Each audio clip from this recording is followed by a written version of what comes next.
Hola, donde quiera que usted se encuentre.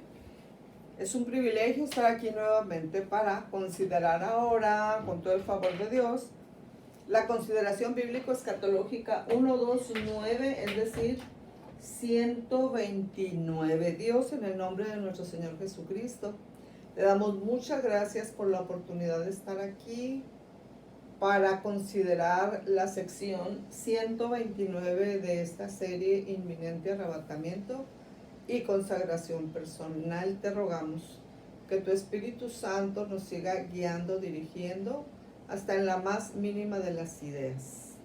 En el nombre de nuestro Señor Jesucristo te agradecemos tu ayuda preponderante hasta aquí y lo que viene. En el nombre de nuestro Señor Jesucristo. Amén.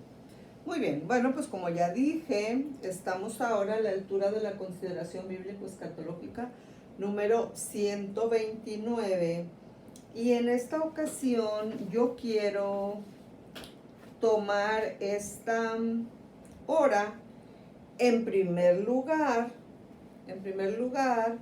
para para llevar a cabo, para realizar una breve notita que tiene que ver con el hecho de que en la consideración bíblico-escatológica número 113,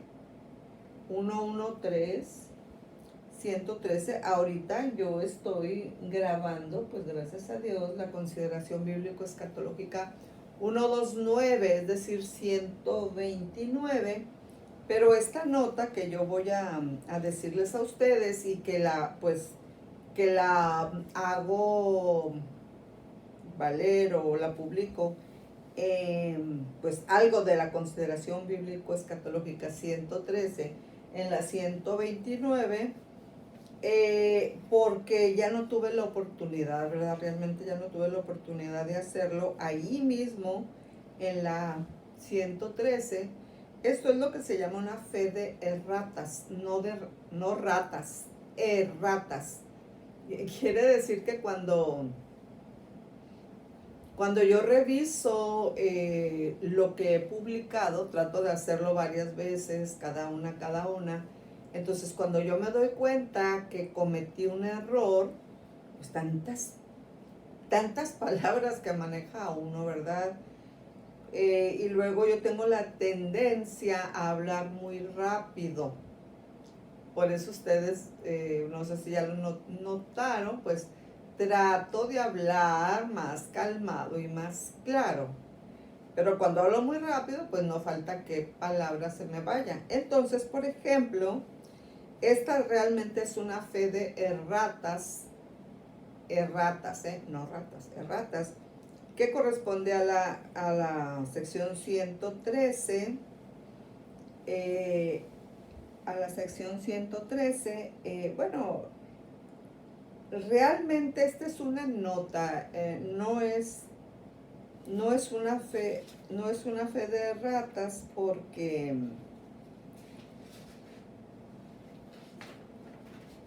bueno, le voy a leer primero la nota. La nota tiene relación con algo que se habló en la parte 113 con respecto al número de habitantes en el planeta Tierra, ¿verdad? Entonces, yo solamente quiero añadir un dato, ¿sí?, relativo a esa 113, con respecto a la población en el planeta Tierra. Entonces, yo leí el 7 de julio del 2023 en YouTube, ¿sí? En YouTube leí este dato. Dice, se estima que hasta 2021, ahorita estamos en el 2023, se estima que hasta el año 2021 la población mundial fue de 7.888 millones de personas. ¿Ok? Como les digo, yo lo leí en YouTube. YouTube el 7 de julio del año 2023.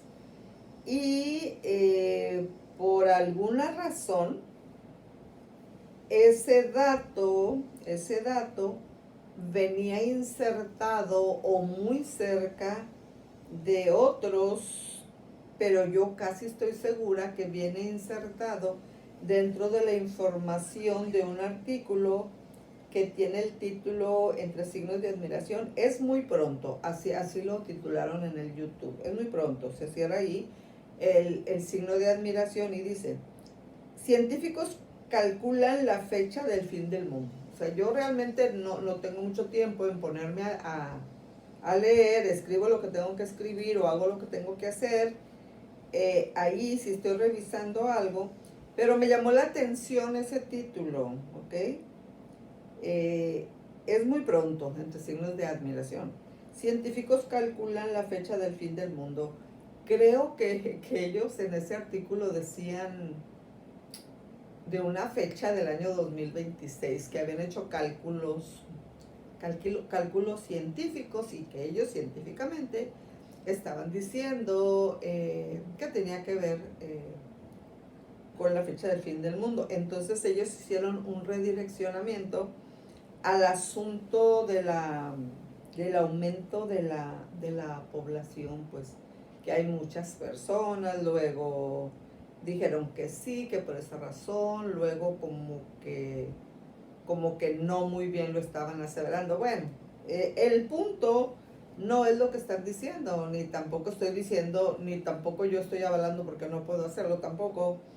La fecha, el punto no es la fecha del fin del mundo, el punto es que en ese artículo del 7 de julio del 2023 está esta información. Se estima que hasta el año 2021 la población mundial fue de 7.888 millones de personas, es decir, casi 8.000 millones. Bueno, digo esto porque sí, a estas fechas, cuando nosotros hablamos de la población mundial, pues ya yo hasta diría que ya estaríamos rebasando los 8.000 millones. Eso fue porque estábamos considerando en esa ocasión, en la consideración bíblico-escatológica 113, estábamos calculando que cuando empieza a cumplirse lo relativo a la semana 70, que ya se entró a la semana 70, todavía no hemos entrado a la semana 70, dicen, por ejemplo, bueno, pues si la población del mundo es de 8.000 millones de personas, entonces el 25% de los habitantes del planeta Tierra en ese momento pues van a desaparecer o van a morir. Entonces ya se calcula el 25% en este caso para la muerte de 2.000 millones, ¿verdad? Porque sería la cuarta parte por ser el 25%. Entonces, allí, en esa ocasión, en la consideración bíblico-escatológica número 113, yo manejé solamente como un dato base 6.000 millones de personas, pero ahí mismo yo dije, claro que esto no es así, son mucho más. Pero bueno, me pareció conveniente, ¿verdad?, hacer esa notita y redireccionarla a esta consideración bíblico-escatológica 129 con el dato de 8.000 millones. Claro que la fecha no es lo importante, ni al caso, no estoy hablando de eso, pero creo que es el artículo donde está insertada la información. Para empezar, cuando se dice esta palabra o este enunciado, la fecha del fin del mundo, bueno, para empezar tendríamos nosotros que decir que tenemos que tener en nuestra mente los datos correspondientes a la historia completa de la salvación, ¿verdad? Es cierto que nosotros entendemos que cuando estamos hablando de la semana 70, a la cual todavía no hemos entrado, bueno, claro que sí, al final de la semana 70, pero redireccionando de una manera más oficial, vamos a decirlo así entre comillas, nosotros podemos ubicar, de acuerdo a la línea de pensamiento que aplique, podemos ubicar el fin de la semana 70 en Apocalipsis 16:16, con relación al Armagedón, ¿ok? Bueno, eso ya está explicado en otro lugar, pero sí es muy importante que cuando nosotros escuchemos esta expresión, el fin del mundo, bueno, que nosotros nos ubiquemos en la historia completa de la salvación, porque ahorita nosotros estamos en lo que la Biblia llama principio de dolores, ¿ok? Principio de dolores, que está ubicado en Mateo, el Evangelio de Mateo, capítulo 24, Mateo capítulo 24, versículo 8. Mateo 24:8 dice, y todo esto será principio de dolores, ¿ok? Y bueno, ya ustedes pueden leer el contexto, pero Mateo 24:8 pues está hablando de ese principio de dolores, ¿verdad? Ese principio de dolores proféticamente es donde nosotros estamos viviendo proféticamente aquí y ahora, ¿ok? Entonces acuérdense que cuando terminó la semana 6-9 de las 70 semanas que tienen que ver con la profecía que Dios le permitió recibir a Daniel, la profecía de las 70 semanas, bueno, las primeras 6-9, las primeras 69 terminaron, concluyeron precisamente cuando nuestro Señor Jesucristo fue crucificado, ¿verdad? Cuando Él dijo consumado es, cuando termina, cuando Él muere en la cruz del Calvario, ahí terminaron las primeras 6-9, las primeras 69 semanas de la profecía de las 70 semanas de Daniel, ¿ok?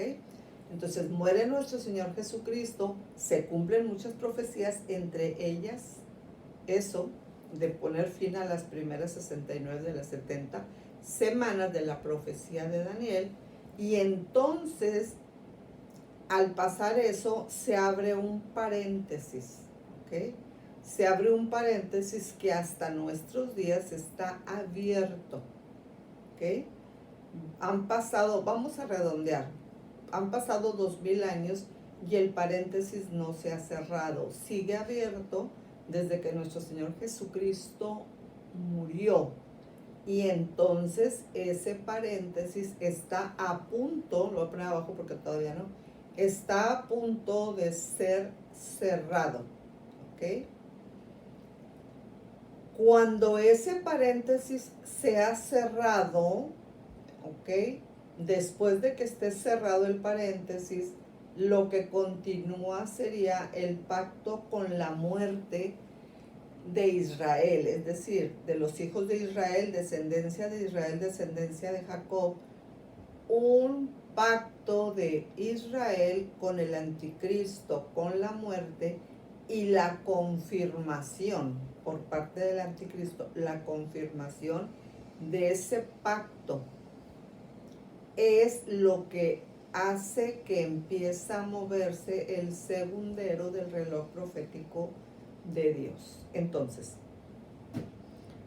cuando nosotros entendemos que el principio de dolores que nosotros ya estamos viviendo, solamente el principio de dolores, Mateo 24:8 está a punto de cerrarse, entonces viene la confirmación de Israel con el anticristo, del pueblo de Israel con el anticristo, con esa confirmación del anticristo,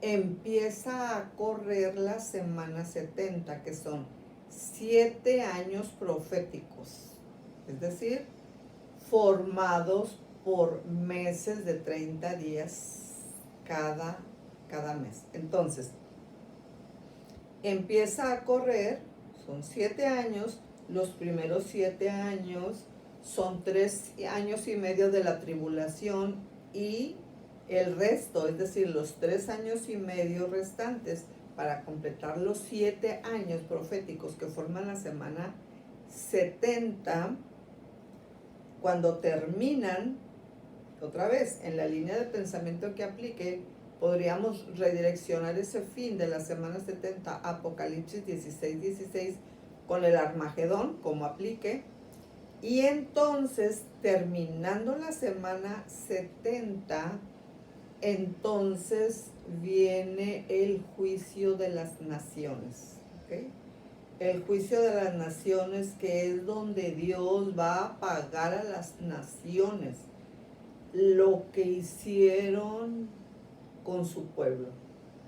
Israel es con mucho el pueblo más golpeado, más maltratado por los países, pero viene el día del juicio de las naciones, porque Israel tiene quien lo defienda, y es el poderoso de Israel, que también protege a la iglesia, pues realmente nos protege a todos, pero a todas las personas que ya están bajo el señorío, válgame la redundancia, de nuestro Señor Jesucristo, pues claro que sí, Él nos cuida siempre, ¿verdad? Y bueno, está llamando para los que todavía no son parte de la iglesia de nuestro Señor Jesucristo, que lo está esperando. Bueno, pues la invitación es para todos. Pero bueno, termina la semana 70, luego viene el juicio de las naciones.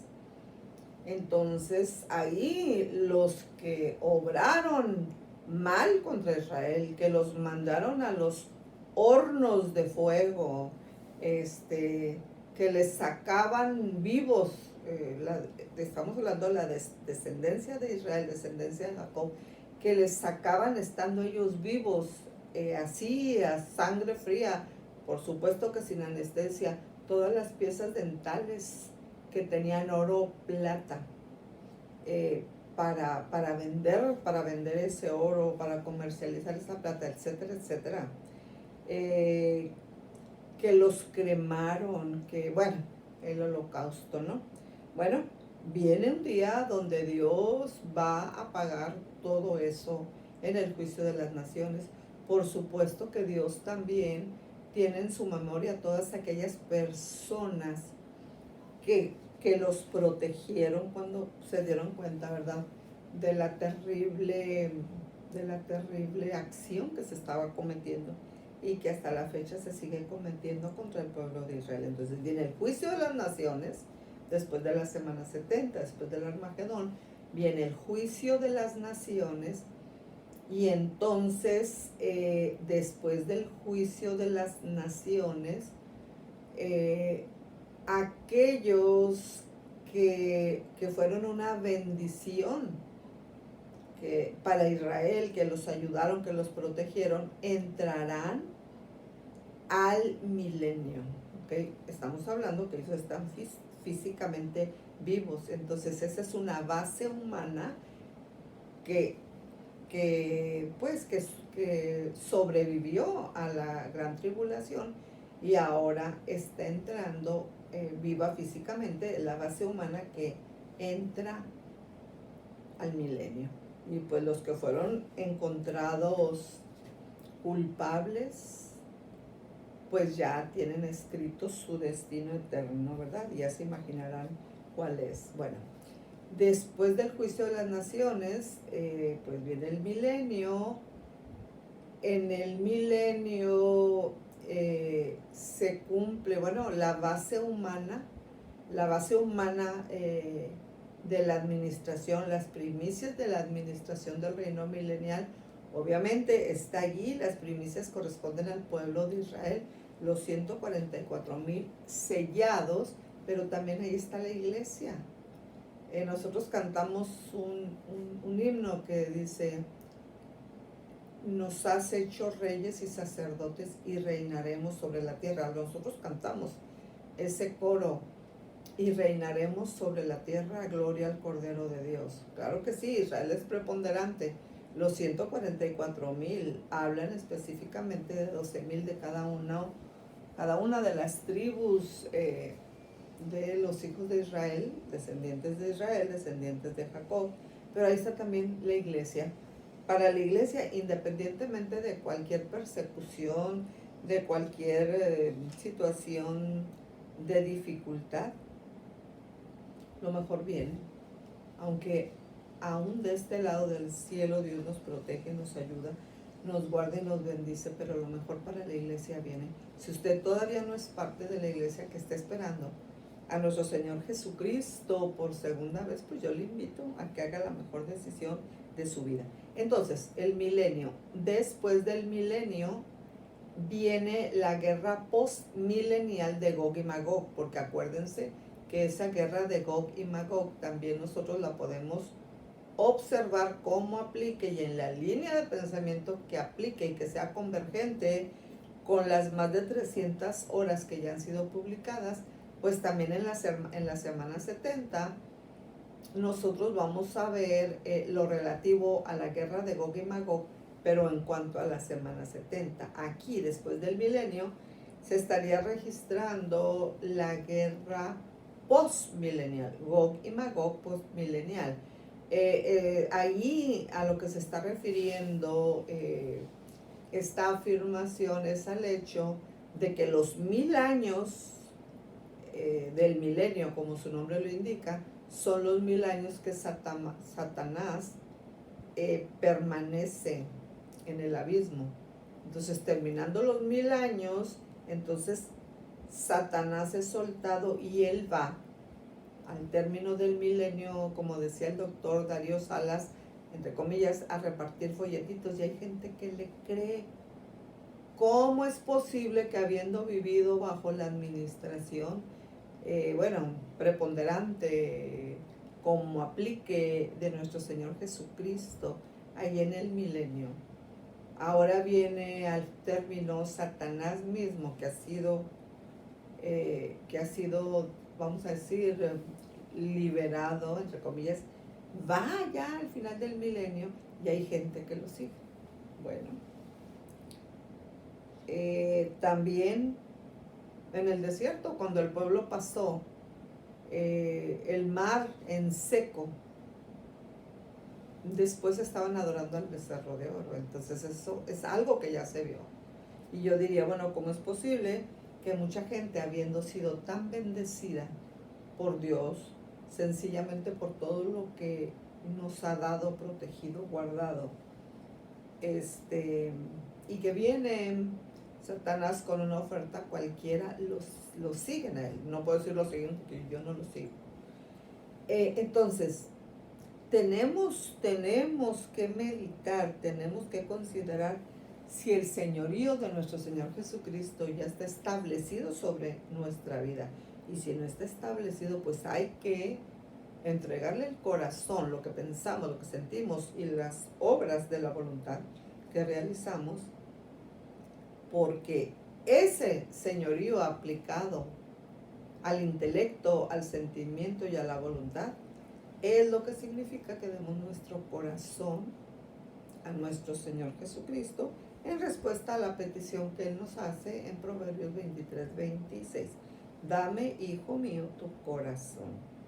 Yo soy Marta, dame, hija mía, tu corazón. Usted, si no se lo hemos dado, es la mejor decisión de la vida. Entonces, cuando nosotros estamos hablando del fin del milenio, entonces lo que sigue en la historia completa de la salvación, pues ya dijimos, es la guerra postmilenial de Gog y Magog, y luego viene el juicio del gran trono blanco. Ese es el juicio de todos los pecadores, de todas las edades. Y de ahí es que oficialmente serán enviados ahora sí al lago de fuego y azufre, que sería ahora sí el lugar permanente de todos los pecadores, de los que murieron sin haber hecho del Señor Jesucristo, de nuestro Señor Jesucristo, el Señor de su vida. Entonces, luego, después, la Biblia nos presenta el vistazo que Dios nos ha permitido dar a la eternidad, ¿verdad?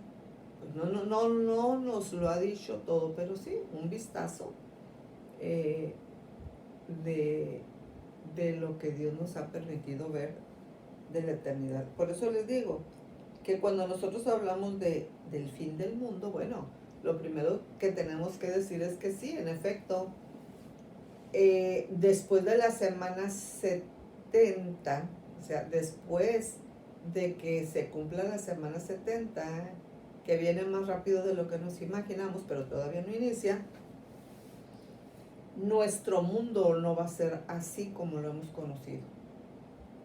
No va a ser eso. Va a ser una cosa muy diferente, pero con todo ese todavía, sí es el fin del mundo, tal y como lo hemos conocido, es decir, de nuestro planeta, tal y como lo hemos conocido hasta ahora, claro que sí, pero hablar ya del fin del mundo, bueno, tendríamos que aplicar todo lo que les dije hasta el vistazo que Dios nos ha permitido dar a la eternidad. Bueno, entonces solamente hago notorio eso de que cuando manejemos bueno, hasta la fecha, ¿verdad? Un número redondo para considerar el total de habitantes en nuestro planeta, pues podemos nosotros circunscribirlo a 8.000 millones de habitantes, ¿verdad? Imagínense, cuando la Biblia dice, ¿no? Pues que la cuarta parte, bueno, que lo diga como aplique, pero que nosotros tenemos la idea que en ese juicio o al término de ese juicio va a perecer en nuestro planeta el 25% de la población, bueno, pues entonces tenemos que concluir que morirán hasta esa altura donde se señale 2.000 millones de personas, que son el 25% de 8.000 millones. Bueno, otra vez, entonces eso, como les digo, yo lo leí en un artículo que casi estoy segura que es muy pronto, entre signos de admiración. Científicos calculan la fecha del fin del mundo. Ellos lo redireccionan, ellos, yo no, al año 2026. Y lo digo porque necesito hacer una referencia de lo que leí el 7 de julio del 2023 en YouTube.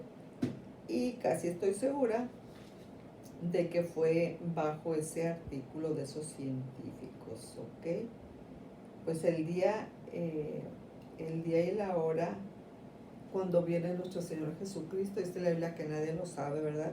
Pero estamos viendo tantas cosas. Bueno, ok, eso del 2026, yo no lo digo, lo dicen esos científicos, pero otra vez, es una referencia para decirles dónde está el dato de los, bueno, ya si eso fue, se estima que hasta 2021 la población mundial fue de 7.888 millones de personas, pues ahorita que estamos en el 2023, espero que hasta lo rebasamos. Bueno, espero haber sido muy clara con eso que yo hice notar en la consideración bíblico-escatológica 113, pero con relación a 6.000 millones, claro que no. Yo dije es mucho más, pues claro que sí, ¿verdad? Por eso estamos diciendo que fácilmente, pues más de, yo diría, de 8.000 millones. Muy bien. Miren, cuando nosotros estamos hablando de todas estas cosas, de tanto interés, bueno, eso Dios ya nos lo dijo a nosotros, ya nos lo dijo en su palabra, ¿verdad? Nos lo dijo en la Biblia. Y entonces son cosas importantísimas que nosotros debemos tener en nuestro corazón y actuar en respuesta a lo que Dios nos pide en su palabra. Entonces yo en esta serie Inminente Arrebatamiento y Consagración Personal, estoy haciendo alusión a lo que yo le llamo la malla escatológica, es decir, al entretejido profético escatológico desde Génesis y Apocalipsis como aplique. Y entonces yo hablo mucho de la malla escatológica. Bueno, estamos nosotros en esta hora dándole seguimiento a algo que a mí me ha parecido estratégico y correcto, de que cuando nosotros estamos hablando de la malla escatológica, que lo ubicamos en el enfoque específico de esta serie que nos ocupa, inminente arrebatamiento y consagración personal. Bueno, acuérdense que el enfoque general es inminente arrebatamiento y consagración personal. El enfoque particular es las semanas 70 de, perdón, no, las 70 semanas, la profecía de las 70 semanas del profeta Daniel, y el enfoque es el particular, y el específico tiene que ver con la malla escatológica, o sea, ubicarnos en los libros de la Biblia donde de una manera más enfática o más preponderante, la malla escatológica toma una altura digna de ser considerada. Entonces, como ahorita nosotros nos estamos enfocando en detalles de la malla escatológica, y lo hacemos muy a menudo, yo muy seguido hablo de la malla escatológica. Bueno, yo debo decir que claro, la malla escatológica pues tiene que ver con lo que la Biblia dice, ¿verdad? Profética, escatológicamente, de Génesis y Apocalipsis.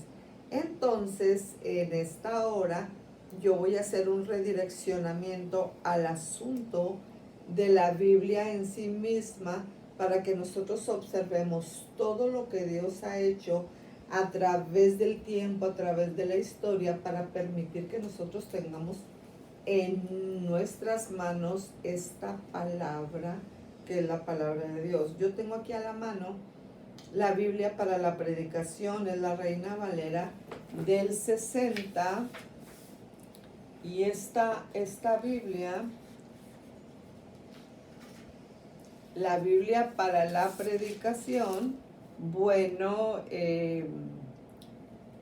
tiene aquí registrada pues a las Sociedades Bíblicas Unidas, dice así, editora Esperanca, así dice, Esperanca, y entonces aquí tiene todos los datos, ¿verdad? Impreso en Brasil, ok. Sociedades Bíblicas Unidas es una fraternidad mundial de sociedades bíblicas nacionales que sirven en más de 200 países. Su propósito es poner al alcance de cada persona la Biblia completa o parte de ella, en el idioma que pueda leer y entender, a un precio que pueda pagar, y ayudar a que la gente interactúe significativamente con la palabra de Dios. Sociedades Bíblicas Unidas distribuye más de 600 millones de escrituras cada año. Lo invitamos a participar en este ministerio con sus oraciones y ofrendas, dice aquí. La Sociedad Bíblica de su país con mucho gusto le proporcionará más información acerca de sus actividades. La Biblia para la predicación, Sociedades Bíblicas Unidas, desde el 2012 hasta la última fecha aquí registrada, pues debe ser la de 2018, cuando se imprimió, cuando fue impresa en Brasil por la editorial Esperanza, ¿ok? La editorial Esperanza, Esperanca, sí, pues como es como en el idioma, en otro idioma que no es el español, ¿ok? Bueno, les digo esto para que ustedes sepan que yo estoy usando la Biblia de la predicación, totalmente recomendada, ¿verdad? Si ustedes la pueden conseguir, pues claro que sí, totalmente recomendada. Pero para que nosotros tengamos nuestra Biblia, la Biblia en nuestras manos, bueno, es muy importante que nosotros observemos todo lo que Dios ha hecho para lograr eso, para hacer realidad eso. Y entonces permítanme que en esta hora yo siga adelante con estos datos de la Biblia para que nosotros apreciemos cada vez más y mejor la bendición maravillosa que Dios nos concede cuando nosotros podemos tener esta Biblia, para tenerla, pues, pero no nada más para tenerla allí, sino para escudriñarla y para ponerla en práctica. Bueno, yo debo, en este caso, de lo que voy a hablar en lo que resta de esta hora, pues debo hacer los requerimientos del copyright, ¿verdad? Entonces yo debo decir que esta que esta exposición sobre el camino que Dios ha permitido que se ha recorrido para tener en nuestras manos esta belleza que es la Biblia, les recomiendo que ustedes lean, si pueden conseguir ese libro, Usted puede confiar en la Biblia, y su autor es A. Graham Maxwell. Usted puede confiar en la Biblia. Claro que usted puede confiar en la Biblia. Entonces aquí yo quiero decirles que en consideraciones bíblico-escatológicas anteriores a esta, bueno, nosotros ya hemos tratado una buena parte de este libro de A. Graham Maxwell, ¿ok? Y entonces aquí nosotros estamos a la altura de la sección que tiene por título Las versiones protestantes modernas, ¿ok? Las versiones protestantes modernas. Y entonces ahorita nosotros estamos a la altura de la nueva versión española revisada de los 4 evangelios en el año 1910. La Sociedad Bíblica Americana en el año 1909 organizó a un grupo de especialistas de México, Puerto Rico, Chile y Argentina para que emprendiese la tarea de realizar una nueva versión del Nuevo Testamento, porque en América Latina se sentía agudamente esa necesidad, ¿okay? Esa necesidad. Entonces, estos eruditos trabajaron durante 7 meses. Esos eruditos trabajaron arduamente durante 7 meses en Nueva York con el texto griego de los evangelios y con todas las versiones en español del Nuevo Testamento existentes. Esta versión se publicó en 1910 en un solo volumen a la rústica. Varios miles de ejemplares se encuadernaron con una tapa especial en la que aparecía la bandera mexicana con el fin de conmemorar el primer centenario de la independencia nacional en 1910. En 1913, la Sociedad Bíblica Americana publicó otra edición de 100,000 ejemplares de los 4 evangelios. Esta traducción sirvió de base para la versión del Nuevo Testamento llamada hispanoamericana. Por otro lado, tenemos a la versión hispanoamericana, que es esta que acabo de citar, del Nuevo Testamento, obviamente del año 1916. Recuerden que nosotros estamos aquí trabajando bajo el asunto de las versiones protestantes modernas, ¿ok? Entonces tenemos la versión hispanoamericana del Nuevo Testamento del año 1916. Esta obra fue auspiciada por exactamente las sociedades bíblicas británica y extranjera, ¿ok? Y vio la luz en Madrid en 1916. Los traductores utilizaron el texto griego de Nestlé y diversas versiones castellanas. Ok, esta versión ha tenido una muy buena aceptación por los ministros evangélicos, los estudiantes de los seminarios y el público en general. Por otro lado, tenemos la versión del Nuevo Testamento de Pablo Besson de 1919. El señor Besson nació en Suiza. Hizo sus estudios en ese país, en Alemania y Francia.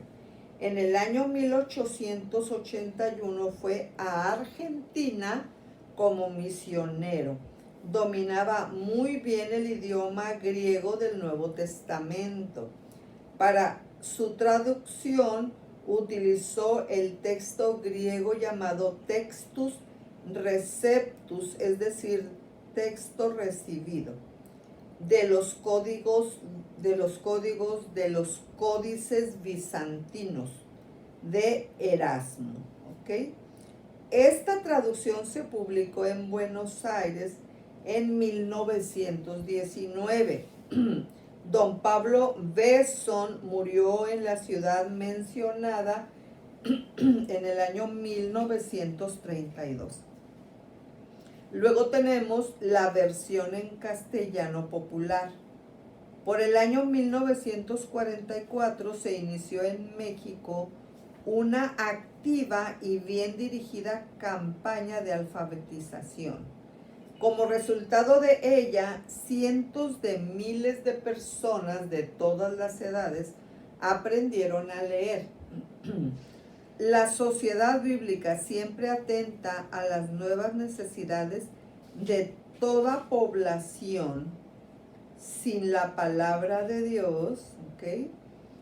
De toda población, sin la palabra de Dios, de inmediato se dio a la tarea de preparar el camino para ofrecerla en lenguaje sencillo a esa inmensa masa que se iba convirtiendo en lectores potenciales, ¿ok? Estamos hablando aquí bajo el tenor de las versiones protestantes modernas, ¿ok?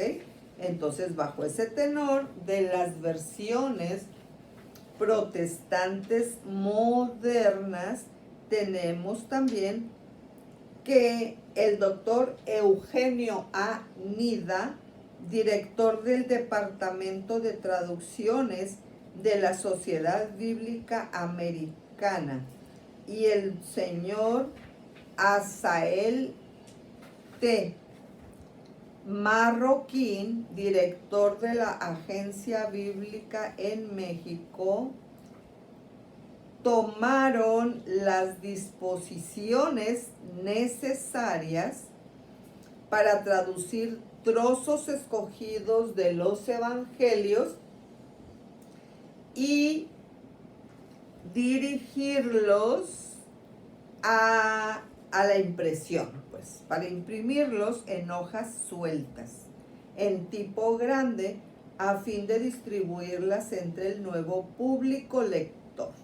En 1947 estuvo terminada una serie de 18 selecciones bíblicas, las que se entregaron gratuitamente a decenas de miles de personas.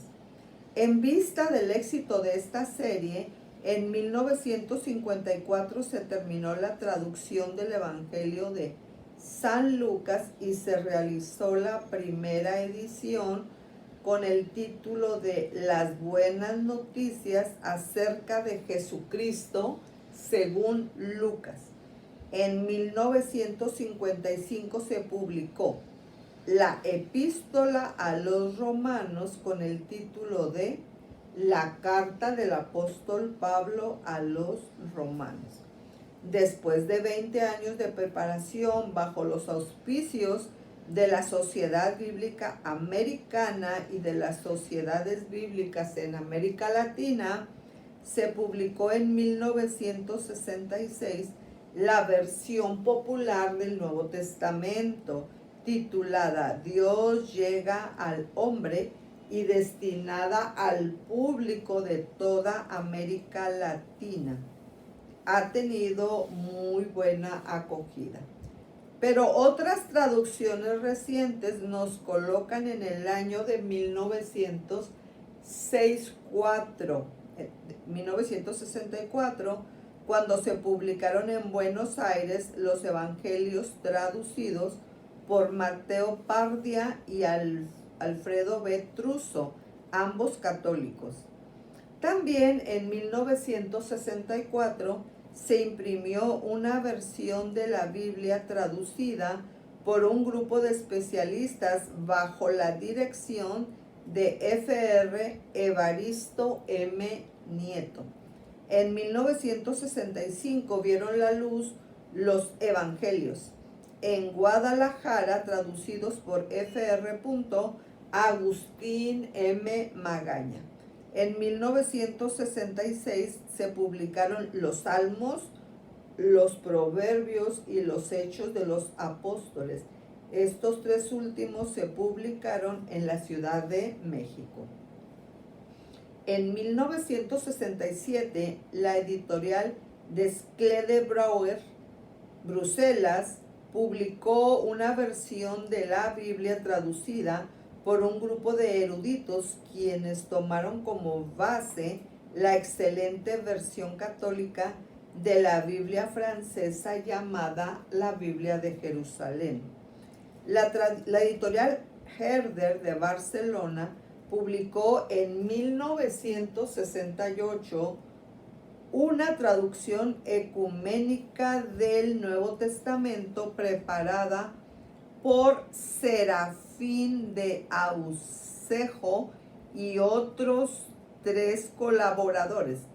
Antes de su publicación, este trabajo fue revisado por una comisión de protestantes y católicos y fue sometida al examen de los traductores de la Biblia de Jerusalén en Francia. Cuando nosotros hablamos de la revisión de 1960 de la versión Reina Valera, esta Biblia que yo estoy usando aquí, la Biblia para la predicación, que fue trabajada pues por las Sociedades Bíblicas Unidas, es la versión Reina Valera del 60. Bueno, Casiodoro de Reina, poco después de haber publicado su versión de la Biblia en 1569, declaró que era indispensable que algún día se reuniera una comisión de expertos y se dedicara a revisar la traducción que él había hecho. Este anhelo de aquel gran hombre se cumplió 4 siglos después, en 1949.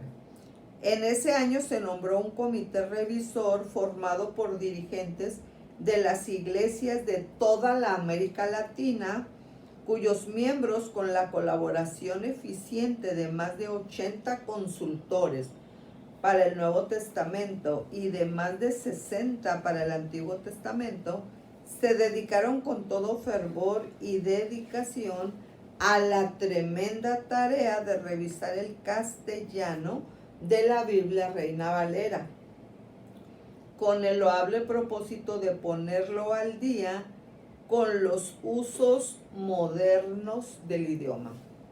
Los esfuerzos combinados con los usos,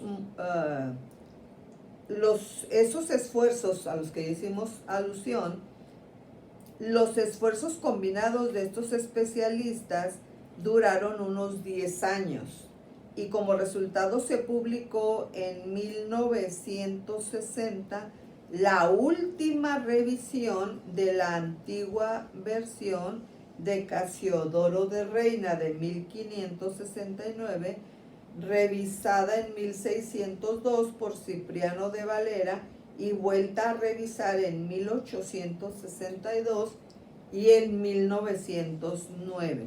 ¿Okay? A continuación, veremos nosotros algunos lineamientos generales que siguió el comité revisor. Muchas palabras han cambiado de significado. Ciertas formas gramaticales han caído en desuso y otras han entrado en vigor. Y la misma ortografía ha sufrido constantes alteraciones. De ahí que el comité revisor se impusiera como principal obligación la tarea de conformar la dicción y la gramática de esta versión con los usos obviamente contemporáneos, ¿ok? De la lengua, claro que sí, conservando a la vez el precioso estilo y el significado exacto de esta versión. En realidad, mucho del trabajo del comité se concretó a tratar de restaurar el significado primitivo de la traducción de Reina y Valera por medio de revisar sus expresiones y su vocabulario, ¿ok? Entonces, esto es el anhelo del comité, fue el de hacer que las palabras de la Biblia signifiquen para el pueblo de hoy lo mismo que las palabras escritas por Reina y por Valera hace 4 siglos. Eso fue lo que significaron para los lectores de aquel entonces. Estamos hablando aquí de algo que quedó escrito en la página 3 de lo que se llamó Introducción a la revisión de 1960, ¿verdad? Con respecto a la Biblia Reina Valera. Debido al extenso y profundo cambio experimentado por el idioma español en los últimos 400 años, fue necesario cambiar en la nueva revisión no solo la ortografía, sino también muchas palabras y hasta construcciones gramaticales. Por la razón que acabamos de mencionar, en algunos casos, por ejemplo, peregrino, la palabra peregrino se ha cambiado por forastero. Conversación, la palabra conversación se ha cambiado por conducta o manera de vivir. Mozo y mocedad se han cambiado por joven y juventud respectivamente. Obrar, la palabra obrar, el verbo en infinitivo obrar, se ha cambiado por trabajar, actuar o producir cada vez que pudiera confundirse con una connotación inaceptable. En casos similares, coger se ha cambiado por recoger, tomar o agarrar. A causa de la confusión entre las palabras infierno y sepulcro, traducciones de los vocablos griegos Gehenna y Hades, se decidió traducir simplemente la palabra Gehenna por infierno, que es lo más aproximado, y solamente transliterar, es decir, escribir en español la pronunciación de una palabra griega, la palabra Hades, ¿ok?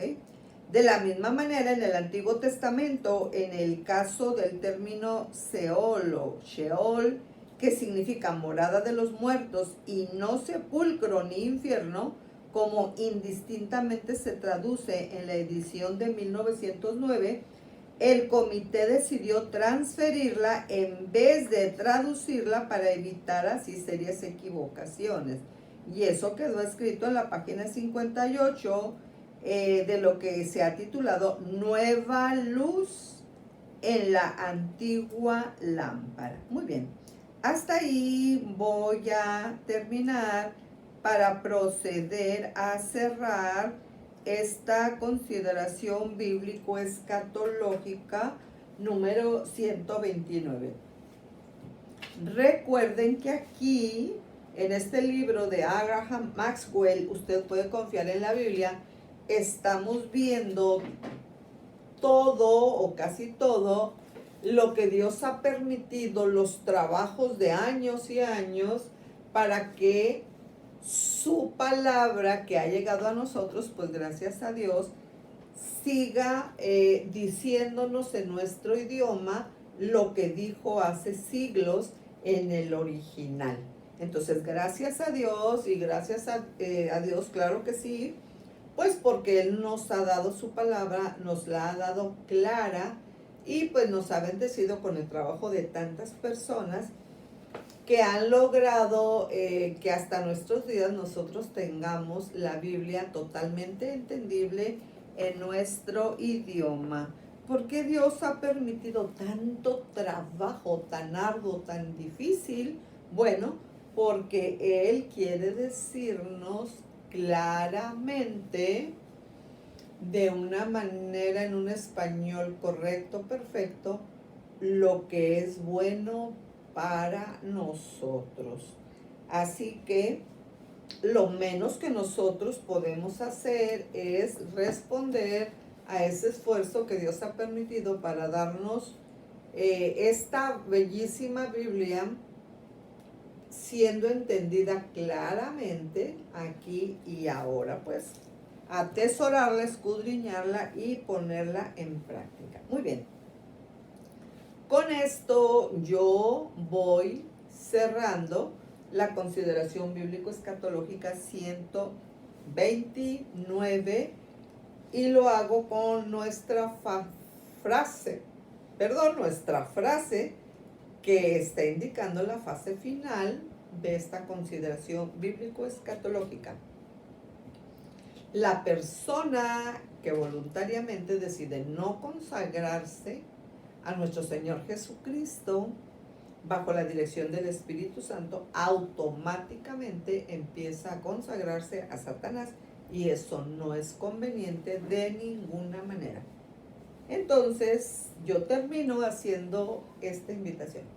Consagrémonos o sigámonos consagrando a nuestro Señor Jesucristo bajo la dirección del Espíritu Santo. Dios les bendiga y, como siempre, el mayor de los privilegios, haber estado aquí y ahora con ustedes. Dios les bendiga.